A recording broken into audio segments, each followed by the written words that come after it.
इस चैनल के माध्यम से सुनाई गई कहानियां अनुभवों की वास्तविकता का दावा नहीं करती है। चैनल का उद्देश्य कहानियों के माध्यम से किसी भी तरह का अंधविश्वास फैलाना या अंधविश्वास को बढ़ावा देना नहीं है। किसी भी धर्म संप्रदाय को ठेस पहुंचाना नहीं है। कहानियों का उद्देश्य केवल मनोरंजन है। हेलो दोस्तों, ये मेरी रियल कहानी है। मेरा ये खुद का अनुभव है। जब मैंने वहाँ की हॉरर घटनाओं के बारे में सुना था तो मेरे मन में भी जिज्ञासा उत्पन्न हुई कि मैं भी एक बार उस स्टेशन पर घूम कर आना चाहता हूँ। तब मैं उस स्टेशन पर घूमने के लिए गया था। ये घटना मेरे साथ तब घटी थी। तो चलिए मैं आपको बताता हूँ कि मेरे साथ क्या क्या हुआ था। रात का समय था और सर्दी का मौसम था। इलाहाबाद के नैनी स्टेशन पर पहुँचते ही घड़ी ने 1:45 का समय दिखाया। वातावरण अजीब सा सन्नाटा ओढ़े हुए था। प्लेटफार्म लगभग खाली था, सिवाय कुछ झीने कोहरे और ठंडी हवाओं के झोंके के। मैंने महसूस किया कि जैसे यह हवा मुझे कुछ बताना चाह रही हो, लेकिन मैं इसे समझ नहीं पा रहा था। ट्रेन आने में अभी आधे घंटे का समय बाकी था और यह आधा घंटा मुझे बेहद लंबा लग रहा था। मैंने सोचा प्लेटफार्म पर यूं बैठे रहने से बेहतर होगा कि थोड़ा टहल लिया जाए। पूरा प्लेटफार्म धीरे धीरे निहारने लगा। चलते चलते मेरी नज़र पुराने पुल की ओर गई, जो स्टेशन के पास पटरी के ऊपर बना हुआ था। पुल पर एक हल्की धुंध तैर रही थी और उसकी पुरानी ईंटें अजीब सा माहौल बना रही थी। पुल के पास पहुंचते ही मुझे ऐसा महसूस हुआ कि कोई मेरे पीछे चल रहा है। मैंने ठिठक कर तुरंत पलट कर देखा। वहाँ सिवा सन्नाटा के कुछ नहीं था। मैंने गहरी सांस ली और खुद को समझाने की कोशिश की कि यह मेरी कल्पना मात्र है। शायद ठंड और देर रात का असर है। मैं फिर से चलने लगा, लेकिन मन के किसी कोने में एक अजीब सा डर बैठ गया था। प्लेटफार्म के दूसरे छोर पर पहुंचने पर मैंने एक अजीब सी घटना महसूस की। एक धीमी करुणमयी आवाज़ मेरे कानों में पड़ी। ऐसा लगा जैसे कोई महिला रो रही हो। मेरी हिम्मत नहीं हुई, लेकिन आवाज़ इतनी गहरी और दर्द भरी थी कि मैं खुद को रोक न सका। आवाज़ की दिशा में बढ़ते हुए मुझे ऐसा लगा जैसे कदम भारी हो गए हो। जैसे जैसे मैं उस दिशा में आगे बढ़ा, आवाज़ और तेज होती गई।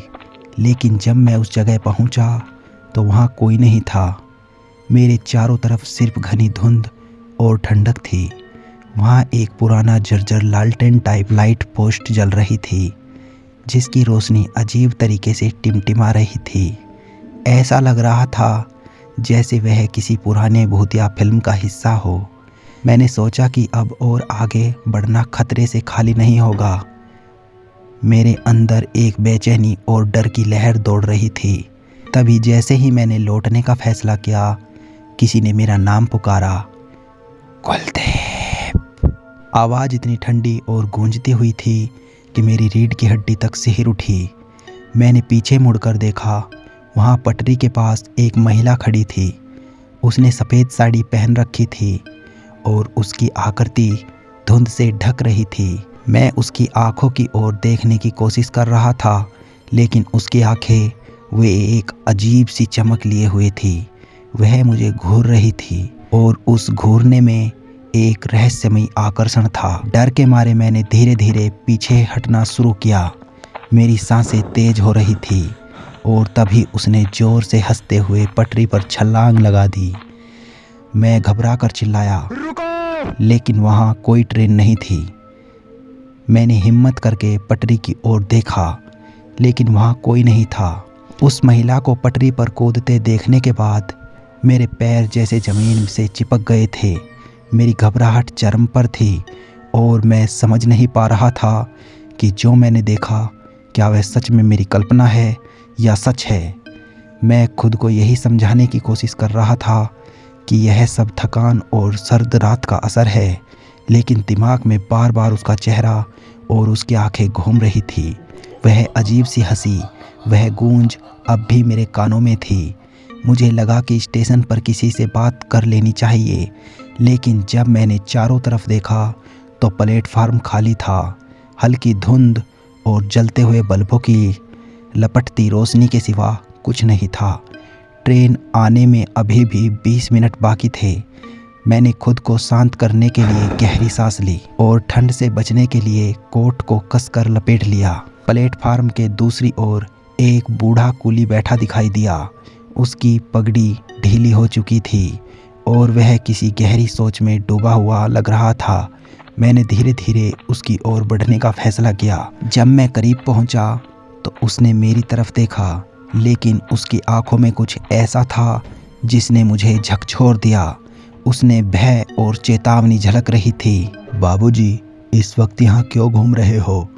उसने गहरी आवाज़ से पूछा। मैंने कुछ अजीब देखा, मैंने हकलाते हुए कहा। आप यहाँ इतनी देर रात क्यों बैठे हैं? वह कुछ पल चुप रहा, जैसे शब्दों को तलाश रहा हो।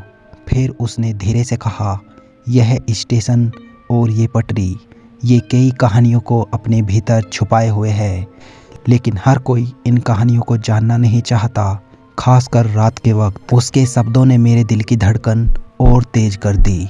मैंने तुरंत पूछा, क्या आप जानते हैं कि यहाँ क्या हो रहा है? मैंने एक महिला को पटरी पर कूदते देखा।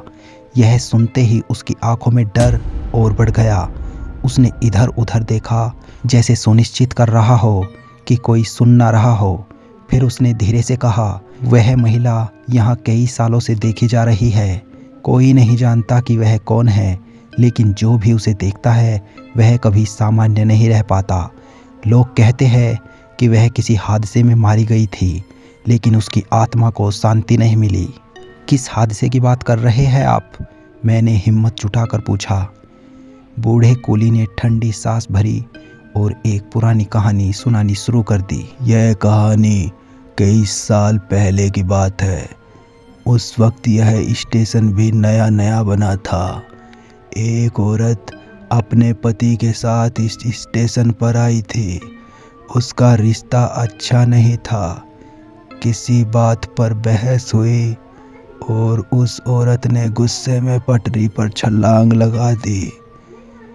उसी वक्त एक ट्रेन आ रही थी और फिर उसने अपना वाक्य अधूरा छोड़ दिया। और मैंने अधीर होकर पूछा। लोग कहते हैं कि वह औरत मरकर भूत बन गई। उसकी आत्मा अब भी यहाँ भटकती है। वह उस रात को दोहराती रहती है जब उसने अपना जीवन समाप्त किया था। कई बार उसे पटरी पर रोते हुए देखा गया है, तो कई बार सफ़ेद साड़ी में खड़े हुए, और वह हर बार वह किसी को अपनी ओर खींचने की कोशिश करती है। उसकी बातें सुनकर मेरी रीढ़ की हड्डी तक ठंडी लहर दौड़ गई। मैंने सोचा कि मैंने जो देखा वह कोई भ्रम नहीं था। मैं वहाँ से भागने का सोच ही रहा था कि एक बार फिर वही आवाज़ गूंजी। इस बार वह मेरा नाम पुकार रही थी। कुलदीप। भागो बाबूजी, बूढ़े कुली ने खींचते हुए कहा। मैंने बिना सोचे समझे प्लेटफार्म की दूसरी ओर दौड़ लगाई। मेरी घबराहट बढ़ती जा रही थी और मुझे ऐसा लग रहा था जैसे वह महिला मेरे पीछे पीछे आ रही हो। मैंने पूरी ताकत से दौड़ लगाई, लेकिन ऐसा लगा जैसे वह महिला हर जगह थी। प्लेटफार्म के किसी कोने से उसकी हंसी गूंजती तो किसी से उसके रोने की आवाज़। मेरे पैरों की रफ्तार बढ़ रही थी, पर दिल की धड़कन उससे भी तेज। जब मैंने एक पल के लिए रुककर पीछे देखा तो वह महिला अब पटरी पर खड़ी थी। उसकी आंखें अब जलते अंगारों जैसी थी और उसके होठ पर एक डरावनी मुस्कान। उसकी नज़रें जैसे मेरी आत्मा के आर पार देख रही थी।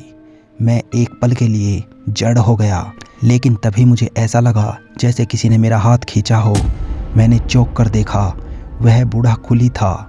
उसने लगभग खींचते हुए मुझे प्लेटफार्म के उस हिस्से की ओर ले जाना शुरू कर दिया जहाँ से एक पुरानी टीन की शेड के नीचे कुछ बेंचें रखी थी। यहाँ आओ, वह तुम्हें अपने जाल में फंसा लेगी, उसने घबराते हुए आवाज़ में कहा। लेकिन जैसे ही हम बेंच के पास पहुँचे, एक तेज़ हवा का झोंका आया। वह इतना ठंडा और तेज़ था कि मेरे चेहरे पर लगा कि कोई मुझसे कुछ कहना चाहता है।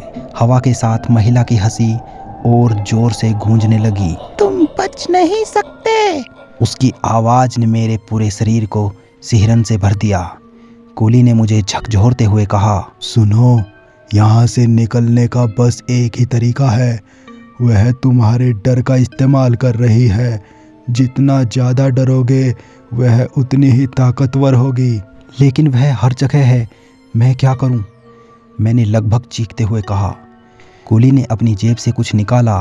वह एक छोटी सी बोतल थी, उसमें हल्के लाल रंग का द्रव्य था। यह गंगाजल है, इसे अपने पास रखो और जब तक ट्रेन नहीं आती तब तक यह मत भूलना कि तुम्हें उसे नज़रअंदाज करना है। वह तुम्हें देखेगी, तुम्हें पुकारेगी, लेकिन तुम उसकी ओर मत देखना। बस अपनी हिम्मत बनाए रखो। मैंने कांपते हाथों से गंगाजल की बोतल ली और उसे कसकर पकड़ लिया, लेकिन यह आसान नहीं था। महिला अब पुल के ऊपर से झांक रही थी। उसकी आवाज़ और तेज हो गई थी। तुम मुझसे दूर नहीं जा सकते, तुम मेरे हो। मैंने अपनी आंखें बंद कर ली और खुद को शांत करने की कोशिश की, लेकिन हर बार जब मैं आंखें खोलता वह और करीब होती। वह अब प्लेटफार्म पर घूमकर मुझे देख रही थी। उसकी मुस्कान और चौड़ी हो गई थी और उसकी आवाज़ सीटी की तरह मेरे कानों में गूंज रही थी। ट्रेन कब आएगी? मैंने घबराए हुए कूली से पूछा। बस थोड़ी देर और, उसने कहा, लेकिन उसकी आवाज़ में डर था। ऐसा लग रहा था जैसे वह खुद भी यकीन नहीं कर पा रहा था कि हम बच पाएंगे। तभी दूर से ट्रेन की सीटी सुनाई दी। मेरे दिल में थोड़ी उम्मीद जगी, लेकिन उसी वक्त महिला ने जोर से चीखते हुए कहा, तुम नहीं बच सकते। उसने अपनी बाहें फैलाकर मेरी ओर दौड़ लगाई। मैंने बिना सोचे समझे गंगाजल की बोतल खोली और उसे उसकी ओर फेंक दिया। जैसे ही गंगाजल की कुछ बूंदें उस पर पड़ी, वह दर्द से चिल्लाई। उसकी चीख इतनी भयावह थी कि मेरे कान सुन्न हो गए। वह पीछे हटने लगी, लेकिन उसकी आंखें अब और ज़्यादा लाल हो चुकी थी। ट्रेन प्लेटफार्म पर आ चुकी थी। मैं किसी तरह अपने पैरों पर खड़ा हुआ और दौड़कर ट्रेन में चढ़ गया। कूली भी मेरे पीछे पीछे ट्रेन में चढ़ गया। जैसे ही ट्रेन ने गति पकड़ी, मैंने खिड़की से बाहर देखा। महिला अब प्लेटफार्म के कोने में खड़ी थी। उसकी आंखें मुझे घूर रही थी और उसके होठों पर वही डरावनी मुस्कान थी। वह धीरे धीरे अपनी जगह से गायब होने लगी, लेकिन उसकी आवाज़ अब भी गूंज रही थी। यह अंत नहीं है, मैं वापस आऊंगी। ट्रेन तेजी से आगे बढ़ रही थी, लेकिन मेरे मन में उस रात का खौफ हमेशा के लिए बच चुका था। कूली ने मेरी ओर देखा और कहा, तुम बच गए हो, लेकिन यह जगह साबित है, यहाँ लौटने की कभी मत सोचना। उस रात के बाद मैंने कभी नैनी स्टेशन की ओर रुख नहीं किया, लेकिन उसकी हंसी और उसकी लाल आंखें अब भी कभी कभी मेरे सपनों में आ जाती है। शायद वह सही कह रही थी, यह अंत नहीं था। तो दोस्तों, यह था मेरा खुद का अनुभव जो मेरे साथ बीता था। आपको कैसा लगा कमेंट के माध्यम से ज़रूर बताएं। मिलते हैं अगली वीडियो में, तब तक के लिए नमस्कार।